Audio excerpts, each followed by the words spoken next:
lesson, believe it or not, for all you entrepreneurs on how you can lower your taxes and improve your overall financial stability.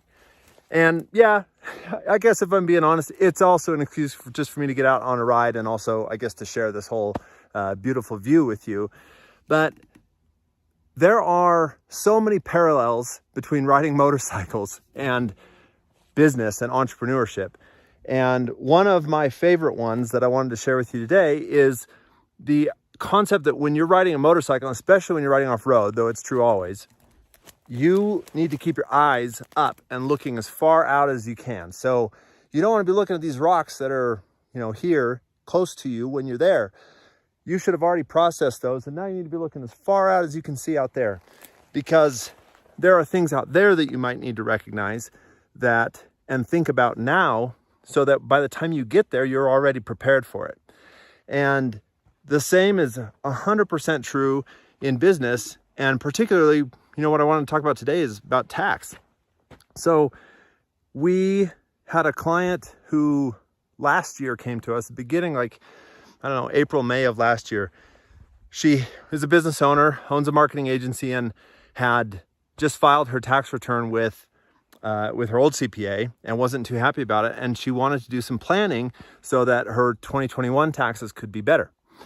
But she also knew that she wanted to buy a house, and she was planning ahead. So she had this long-term vision. She's looking way out there and knew that, ultimately we need to make sure that she's ready to buy a house. And in knowing that, there are several things we need to consider. First of all, we know that she's got to show enough income in the way that the mortgage broker wants to see it to be able to afford the house that she wants to buy. And her old CPA, was going to take care of that just fine. Okay, we can show this much income, but it was costing her like an extra $15,000 in tax. And because we were able to look far enough out, again, this is April of last year, that she was thinking ahead. Okay, I want to buy my house. And because we were able to plan for it, there are several things that we were able to do, including, some was just optimizing the income she already had. She was paying too much tax just on the income she had because she didn't have the right entity structure in place. But on top of that, there are several things that mortgage companies will actually add back that you can deduct and take as tax advantages for the IRS. And the specifics aren't really the point.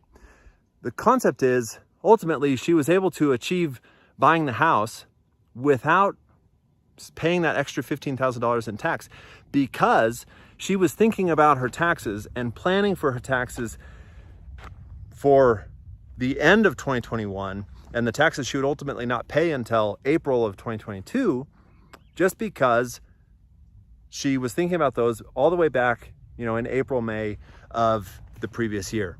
So keeping that eye as far out as you can possibly see, that is the first step in tax planning.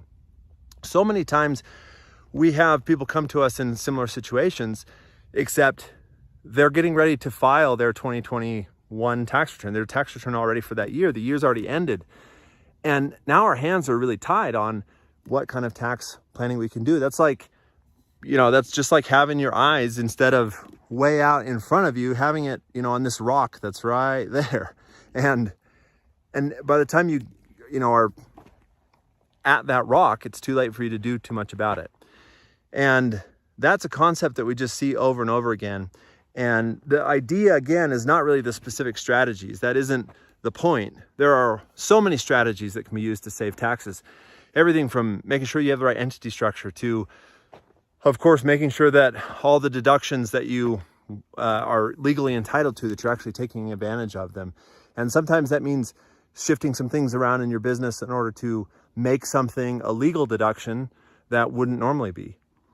And, I guess then there are just a million other sort of wealth strategies. When you have a little extra cash, how do you use it? How do you allocate that? Do you use it in ways that are deductible and write-offs pre-tax, or do you pay tax first and then pay for all those things after tax? But all those things, it all starts with having a plan. And that whole plan starts with, what are the objectives? What do we see coming far out? Are you going to be selling your business? Because that's a whole different set of strategies that we need to use and look at to be sure that you're prepared maybe 2-3 years, maybe 5 years in advance of selling your business.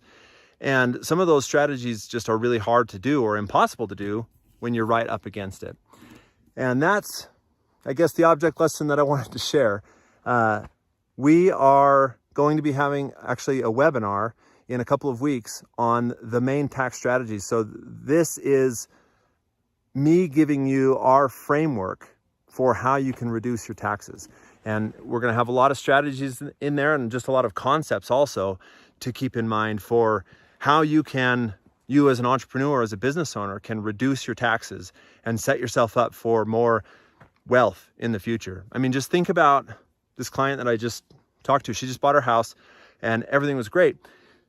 She was able to use that $15,000 towards her down payment. I mean, she would have come up with another $15,000 if she hadn't had that, but then it would have had to been pulled from somewhere else, would have had been pulled from the business. And think about like that $15,000, the effect that it has when it can remain in the business and what your return on investment is on that $15,000. And just, over and over again, year and year, if you're sending an extra $5,000, $10,000 to the IRS, just because you're not thinking proactively about taxes, what kind of long-term impact does that have on your wealth versus the other side, thinking about if you could invest an additional $5,000 or $10,000 in your business instead of sending it to the IRS, what would be the cumulative effect of that years down the road? And so what we're going to be doing is sharing that framework with everybody on, what are the strategies, what are the pillars of tax planning and tax saving, so that you can then take that and understand, okay, what are my levers of control to be able to reduce my taxes in certain scenarios. So go ahead, we'll put a link here. Go ahead and register for that webinar if you're interested. And if you have any questions on any tax stuff, feel free to put it in the comments. We'll check all the comments and make sure that we're responding and